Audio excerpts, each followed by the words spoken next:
What must we do? Wading into the river is an urgent need. If we are going to live by kingdom values, working for racial justice, sacrificing so that everyone has a place, then it must be a life call and commitment to the vision John the Baptist echoed for all flesh to see the salvation of God. All flesh means all flesh. This is why we want to examine this, it's not so new now, but a piece of legislation called HB 2, or House Bill 2. This piece of legislation remarkably passed with just 12 hours of being on the floor in North Carolina's Congress. While it has been pushed in the media as the bathroom bill, House Bill 2 is about more than bathrooms. It has within it broad sweeping power to limit and in some situations eliminate local government from enforcing equal protection of the law on employers. We also know that there are other states now passing or considering copycat legislation. Here to share with us more about this bill and kind of the context and climate of what's happening here in the state of North Carolina and in other states like Ohio and others is our guest speaker tonight, Bree Newsome. Her bio, her bio is on the left side of your two-pocket folder. I invite you to read that in detail. I'm just going to share a few points from her bio. Bree is a graduate of New York University's prestigious Tisch School of the Arts. Oh, you got some colleagues, alumni in here, perhaps. Where she received a BFA in Film and Television, Business of Fine Arts. And she's also received numerous and prestigious awards since she was in high school, involving her talents and sharing her gifts in film.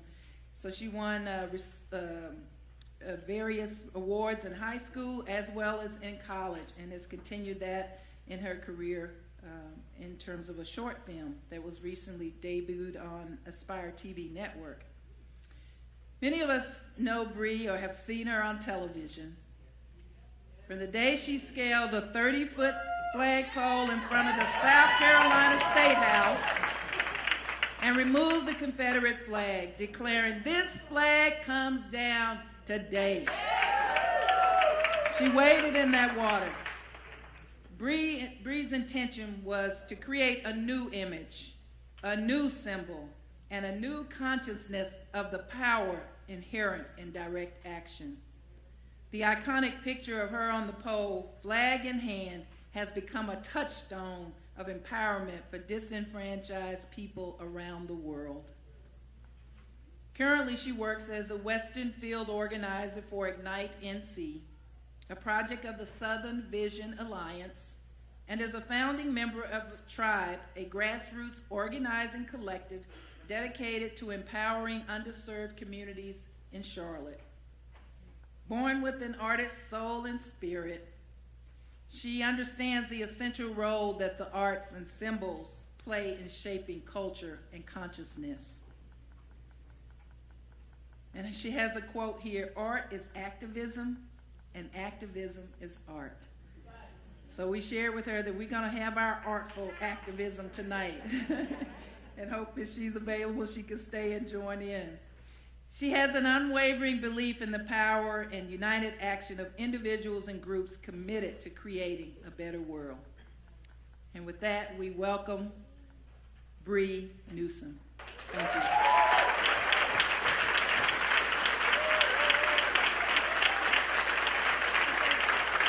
Thank you. Thank you so much for the warm reception. This kind of event is always needed. I don't know any time in history where we haven't needed to encourage more leadership in women, period, right?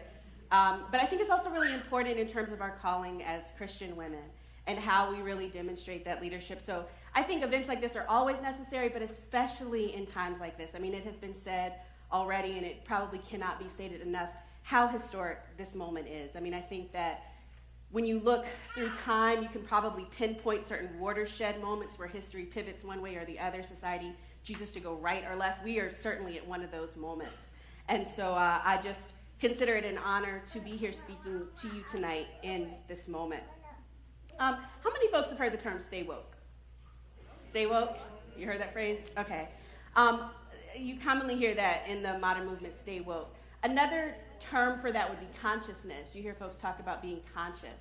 And we use this phrase consciousness to often describe, well, many things. Our awareness of history, our awareness of the systems at work that we are currently living under when we're talking about racism as a system. You know, we talk about being conscious of that, being aware of it, being aware of a lot of our behavior that we are often not conscious of. And oftentimes what you'll find if you look through the biography of many activists or social change agents is that there's usually a moment in their life that shifts their consciousness. I'm sure if you think back through your own life, there's probably some moment or point that opened your eyes to an injustice or maybe a cause or advocacy that you were not aware of before, and it really changed your perspective. I like to begin with a simple demonstration. I know we already did a breathing exercise earlier, kind of took a collective breath together, but if you would indulge me, could we take one more deep breath together? Is that cool? I think deep breathing is always a good thing to do anyway. Okay, ready? So let's breathe in together. Breathe in. And breathe out. And that's all. We'll just do one since we did 3 earlier. But I like doing that because it's a very simple demonstration of the difference between unconscious and conscious, right? So breathing is an automatic body function. This is something that you do throughout the day without having to think about it. It would be kind of a lot if you had to, be conscious of every single breath you took and all the other things that you are doing. But what happened in that moment when we focused on our breath was we became conscious of what we had been doing all along. Could you start the slides for me, please? Thank you. This is one of my favorite quotes from Martin Luther King, by the way. Non-cooperation with evil is as much a moral obligation as is cooperation with good. Next slide. Okay, thank you. From the time we are babies, as we grow, as we interact with society, we are socialized into holding thought patterns, beliefs, customs, and social roles, and we act these roles out often unconsciously. So again, what does it mean to be conscious? What does it mean to be woke politically, to be historically woke? What does it mean to be woke as a Christian? These are questions I continually ask myself as someone who is both Christian and who is very active in social justice causes. I'm aware that I'm a Black woman, but I am also aware that race, as it is understood in the United States, is a social construct with no real basis in biology. I'm aware that all modern humans on Earth belong to one species, Homo sapiens sapien, which first appeared in Africa some 200,000 years ago. I'm aware that those first human beings were materially no different than we are. We're going to be making murals later today, aren't we? People have done that forever. They had the same emotions, the same intelligence, the same abilities. I'm aware that the common journey of humanity from then until now has been the evolution of our collective consciousness, our shared knowledge and understanding of the world around us passed on from generation to generation. And it is this shared understanding of reality that forms the basis of human culture. I'm aware that I live within a particular time and place in human history where racism, the false belief that members of each race possess certain characteristics or abilities specific to that race, especially so as to create a hierarchy, is a pervasive aspect of modern culture and society. I'm also aware that it has not always been this way. I make reference to a lot of history when I speak, by the way, and I always encourage, if there's anything that I am referencing that is new to you, please don't hesitate to go and learn more about it. This concept of race is something that was developed in the past 500 years. This is not something that has always existed. This idea that dark skin is indicative of negative traits like unintelligence, laziness, poverty, and a subhuman identity is a modern phenomenon that emerged only with the rise of the transatlantic slave trade, and only because such racist beliefs were necessary to justify the enslavement and systematic torture of my ancestors who were kidnapped from West Africa. Of course, I wasn't born with this consciousness. The process of going from unconscious to conscious is a choice an individual must make. It's a process of inquiry in which one must be willing to engage, to consider the reality that exists outside of one's immediate experience. The summer of 2013 was a pivotal time in the awakening of my socio-political consciousness. I had recently returned to North Carolina after serving as artist in residence at Saatchi & Saatchi ad agency in New York City. And it was during this summer that my family and I visited the old Slave Mart Museum in Charleston, a small building that was once part of a much larger complex in which enslaved Africans were once auctioned off like cattle. I stood there with my family and contemplated the unbearable thought of what it would mean to depart that slave mart, taken to a place unknown where I might never see my family again. Perhaps taken to a place like the plantation in Rembrandt, South Carolina, where my third great-grandparents were enslaved on the eve of the Civil War, where, according to my third great-grandmother, Minerva Diggs, she prayed to God every night that her children would see freedom. I'm actually descended from their first child who was born into freedom. That moment in the slave mart stirred my soul, and I felt a deeper connection to the struggle of my ancestors. The past seemed to be rising in the summer of 2013, and not in good ways.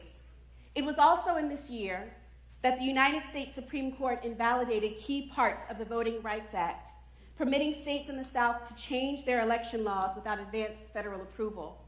My home state of North Carolina wasted no time in creating new election laws clearly designed to make it harder for blacks, poor people, and students to vote. Laws that made it abundantly clear why the Voting Rights Act existed in the first place. I was in Raleigh, North Carolina in late July when a friend invited me out to a Moral Monday protest responding to the attack on voting rights. I'm curious, how many folks are familiar with Moral Monday, the Moral Monday protests? Okay, pretty awesome. So for those who are not familiar, here, it's national now. Like, there are Moral Monday protests held around the nation, but it really started here with the North Carolina state chapter of NAACP.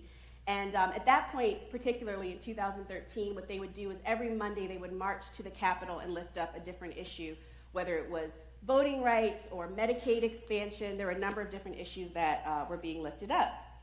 So I decided to go out, and what really struck me, it was a number of things. First of all, just seeing the amount of young people who were there. As I said, I had just come back from New York, and to be honest with you, I wasn't as plugged into what was happening politically in North Carolina at that time. And I think that for me, I had really seen voting rights in particular as one of those things that was set in stone. This was, that was like the pinnacle achievement of Martin Luther King's civil rights movement. And so to see how quickly those rights could be eroded really made me question how much I had been taking things for granted, and really made me question what sacrifice I was making or not making. And so seeing all those young people, several of them had already been arrested once, if not twice, for staging these sit-ins at the Capitol. I really felt that I had a stake, to make as well. And so I decided to join them at their next protest and volunteered to be arrested at a sit-in that following Wednesday. Just to give some update on what's happening in North Carolina, and I'm so glad that you are choosing to focus on HB2 and really to make that a focal point in terms of doing art activism tonight and then having a rally on Monday. That's so key. What's happening with HB2, very similar to what happened with this voting bill, HB 589, which was the one that I was protesting in this image here. So I went to the protest on Monday, learned about this House Bill 589. At that point, it was still mostly about voter ID, which was still an issue, because the main thing that they were saying at that time was that students could no longer use their IDs to vote. And it was creating a lot of issues, but it was, primarily just about that. What happened from Monday to Tuesday was the bill went from the House to the Senate, and they added 50 more pages to this bill that included things like ending early voting, ending Sunday voting, you could no longer do straight party ticket voting, and all of these things were very clearly aimed at attacking black voters because black voters tend to turn out early to vote. We had a whole campaign in our state called Souls to the Polls, where African Americans would go to church on Sunday and then march to the polls to vote. And so doing things like shutting down polling places, removing early voting sites, and then eliminating straight party ticket voting is just trying to make it harder to vote, take longer to vote, discourage people from voting. HB2, very similar thing. I know that they like to call this the bathroom bill, but you really need to understand that this is about so much more than bathrooms. And when I say it's about more than bathrooms, I don't mean to dismiss the transphobia, because you really need to understand how this issue also affects the trans members of our community. But they're being very strategic in trying to make it seem as though HB2 is solely a response to the city ordinance that was passed here in Charlotte. And I don't want to hold all of your time. I'm really glad that you're devoting a lot of time to this, but it's just really important that you understand what happened here. So in Charlotte passed a city ordinance saying that you could use whatever bathroom corresponded to your gender identification. In response to that, well, partly in response to that, but then going much more than responding to the particular ordinance in Charlotte, the state legislature passed HB2, in which they include things like you can no longer sue the state for discrimination. They included things like you can no longer set a minimum wage for state and city employees. Has nothing to do with the original ordinance in Charlotte. So again, just very key to understand that civil rights in general are under attack in North Carolina. Now, our former governor, was voted out, McCrory. Yes, very good. McCrory was voted out. So what this means is that the people mobilized, and remember, our state did go for Trump. So you had people who voted for Trump who still wanted McCrory to go. That's how much people wanted McCrory to go. And a lot of it was in response to HB2, because people started boycotting our state, and it really affected our state economically and in so many other ways. Well, once the people voted and they said we no longer want this governor because of what he's done, we want this new governor who was our former attorney general, the Republican legislature then stripped the governor of his powers, which is in effect stripping the people of their vote. So again, I'm so glad that you're having this event here at this time. I'm really glad that you are drawing attention to what's happening here. Please take what is happening here and spread the word, because North Carolina very much is a bellwether state for what's happening around the nation. Everything that we're seeing right now in terms of like these executive orders that are coming through, and there's a lack of transparency and people don't understand exactly how it's happening. It's not really lining up with how people voted. That happened in North Carolina. That's been going on in North Carolina before it was happening nationally. So please be aware of that. Going back to 2013 and what was happening at that moment in my own personal journey, something else very key happened that summer. It's really important to understand what was going on. George Zimmerman was acquitted in the murder of Trayvon Martin. A 17-year-old unarmed black teenager walking in the neighborhood where he lived had been profiled, stalked, accosted, shot, and killed in an act of vigilante violence that's painfully familiar to African Americans. His killer was arrested only after 6 weeks of intense national protest.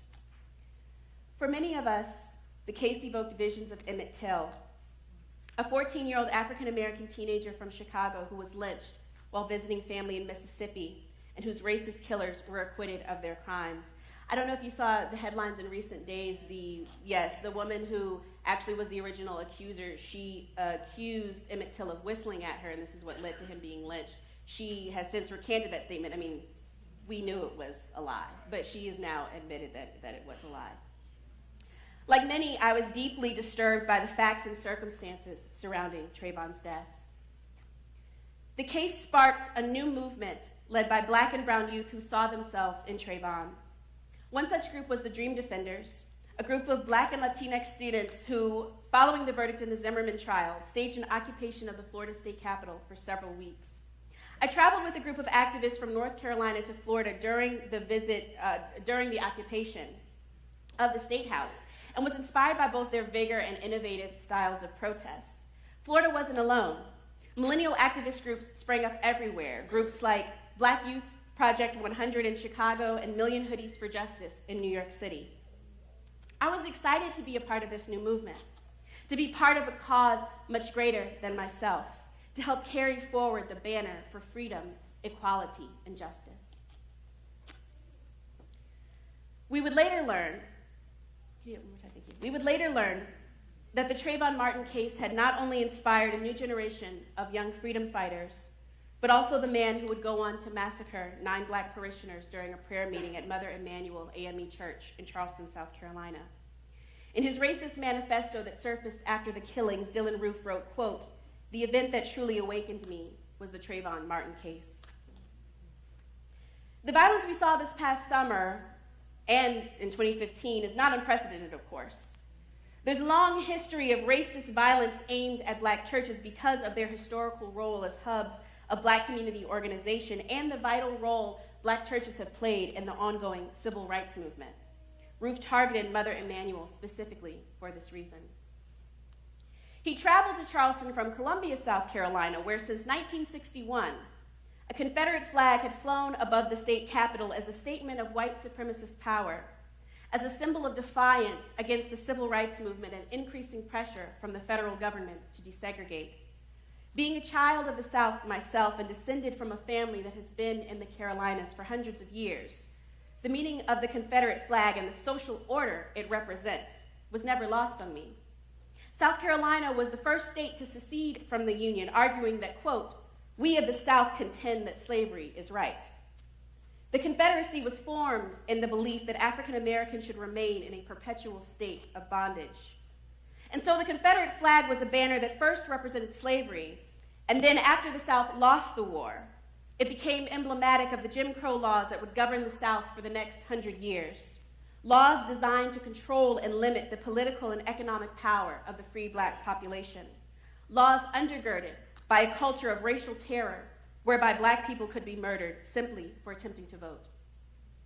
Like many Black families in the South, my own has experienced this violence. My great uncle, who was lynched in Goldsboro, North Carolina, so a white man could take his son's newspaper stand. Or my grandmother, who as a child in Greenville, South Carolina, witnessed the Ku Klux Klan drag her neighbor from his house and beat him in the middle of the street simply because he was a Black physician who provided treatment to a white woman. And though the trauma of such events has led to a climate where we don't discuss these events openly or often, it is the pervasive threat of such violence that made the Confederate flag in Columbia, South Carolina, seemingly untouchable for so many years. As long as I live, I will never forget the night of the Charleston massacre. It shook me to my core that here we were in 2015, and this level of racial hatred and terrorism was still happening in America.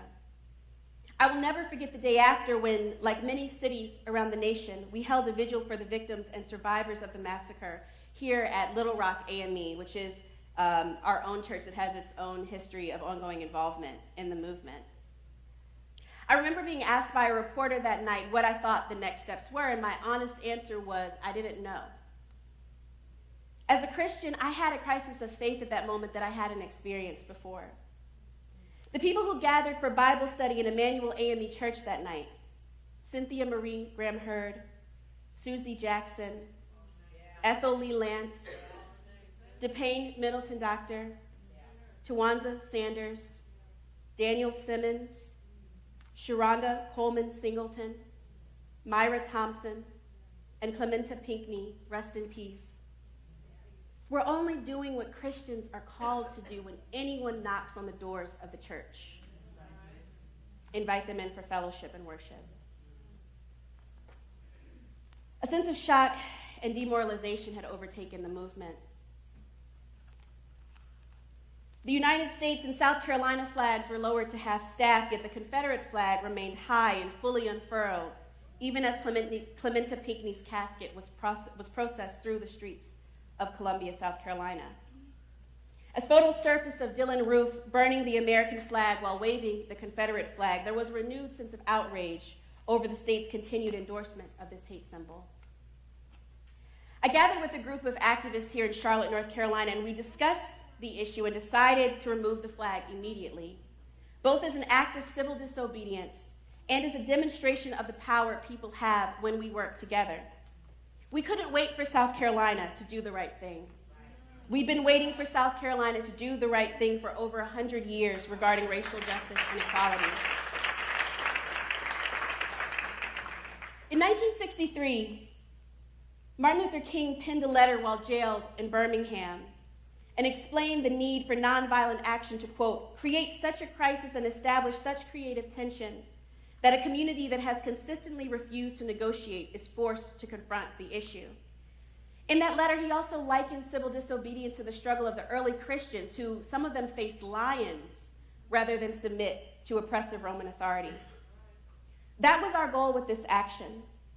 By removing the flag, we would force the state of South Carolina into a moral crisis of making the choice whether to leave the flag down or to raise it back up. Achieving this would require many roles, including, of course, someone who must volunteer to scale the pole and remove the flag. Everybody wanted to do that. I was actually just speaking with a group of youth earlier today, and one of the questions that they had for me was, would you encourage youth to do the same thing? I was like, there's a lot of things to consider.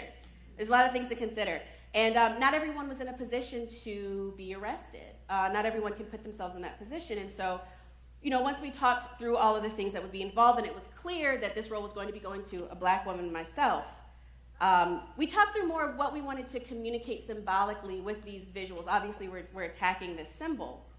And we made the decision as a group that it should be a white man. James Tyson is the man who was arrested alongside me, if you've seen the video.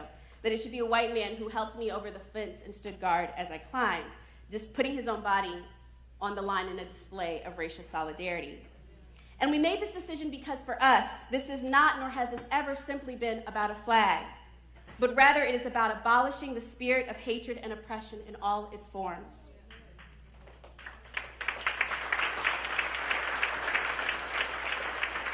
I bring everything I have to the cause of freedom. It's a conscious choice I have made to dedicate myself to the causes of democracy and liberation, even to the point of putting my own body on the line. Why? Because I have examined what's at stake for me if I don't. But perhaps even more than that, I've examined the past and asked, what was at stake each time Harriet Tubman, a woman of deep faith, Harriet Tubman, risked her life making a journey south to usher more souls to freedom? What was at stake when Gandhi, also a man of deep faith, was tossed from a train in South Africa and had to make a choice whether to accept this treatment or to protest? Where would we be today were it not for those who recognized what was at stake in the times in which they lived, and who called upon their faith in God to grant them the courage to act in those times?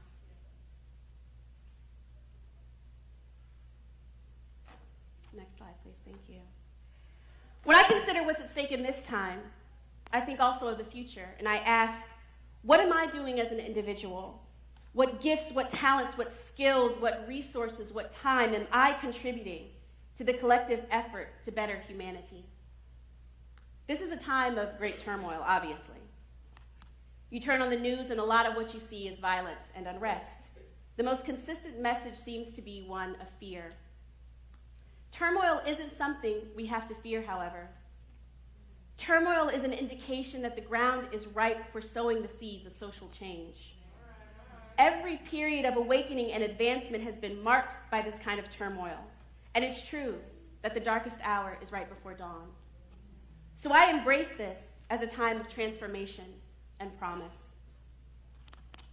I'm blessed to volunteer and organize at a grassroots level in my community where I witness the kind of cooperation, innovation, and courage that springs to life when people work together for the betterment of all. It's important that when we give of ourselves, that we do it with an understanding of service leadership, the kind of leadership that Christ models for us. That leadership is first and foremost about service and sacrifice for others, and that giving is first and foremost about grace. I often get the question, what can I do? People witness daily injustices and societal illnesses and often feel powerless or overwhelmed. One doesn't have to be a frontline activist in the traditional sense of the word to be impactful. I think that a common perception is that, activism means that you're on the front line getting arrested, you're over here, and everybody is over here doing something else. And I think it's really important to understand, even if we look at the past and how movements really operate, a lot of times our understanding of history is particular events, particular individuals. Like I often say, if you ask an typical 11-year-old to explain to you the civil rights movement, they're probably going to tell you Rosa Parks, Martin Luther King, the March on Washington, and then we got free. But the reality of it, right, is that the movement was millions of people doing millions of things at the same time in millions of places. And that's how movements happen. Civil disobedience and public protest are essential to achieving democracy. I believe that it always has been. I believe it always will be. But justice doesn't come only in the streets. And I say that again because I think a lot of times people feel like either I'm not doing anything if I'm not on the front line, or they feel like there's nothing to do. They're not recognizing that there are so many roles that people can play in terms of making the situation better. Every person has within them the power to be a change maker. We need all hands on deck, people in every field and from every walk of life. Everyone must ask themselves, what is at stake in these times? It's also very important that we not allow purpose to get lost in process. Sometimes we get so caught in the back and forth of how that we forget why. We can get so caught up on models, statistics, methods, and theories that we lose sight of humanity. Ultimately, the root of all our social issues is a basic question of, what does it mean to be human? Or perhaps as Christians to ask, what does it mean to be a child of God? What does it mean to be brothers and sisters in Christ? How does our understanding of what that means inform the way in which we order society? How does our understanding of what that means inform the way in which we interact with each other? I've been praised a lot for my courage. But I want to point out that courage is not about the absence of fear, but rather the belief in something greater than that fear and the determination to fight for it. Courage is rooted in faith. I faced tremendous fear when I volunteered to climb the flagpole in South Carolina.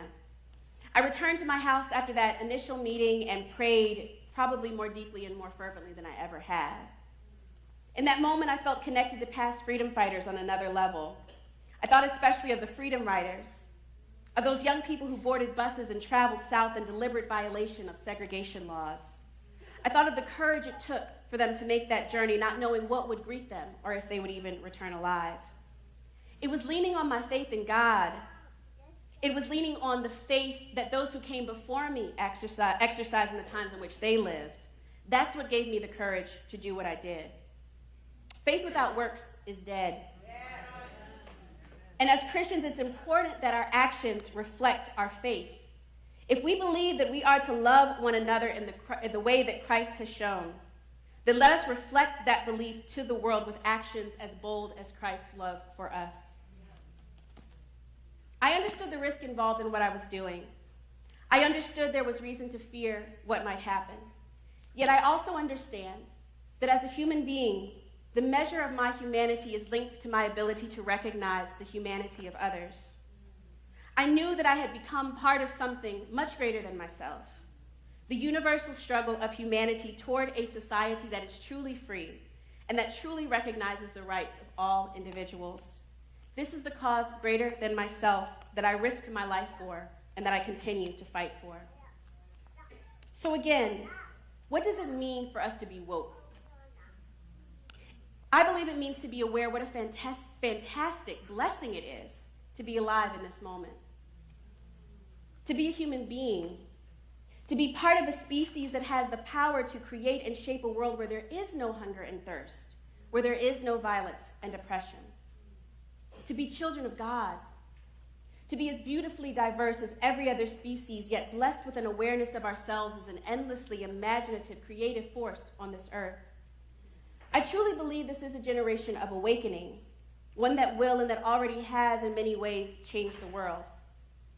So once you become conscious of the times in which you live, once you become woke, once you have this awareness of yourself as being called by God to not only preach the gospel, but to be a vessel of the gospel in a time and place where people are being oppressed by authorities. The only question to then ask yourself is, what will be my contribution? Where will I jump in to help humanity lift itself up? Ask this of yourself. Answer it for yourself. And have the courage to act on your convictions. Because God will part the sea. But we must have the faith and the courage to take action to cross to the other side. Thank you. Thank you.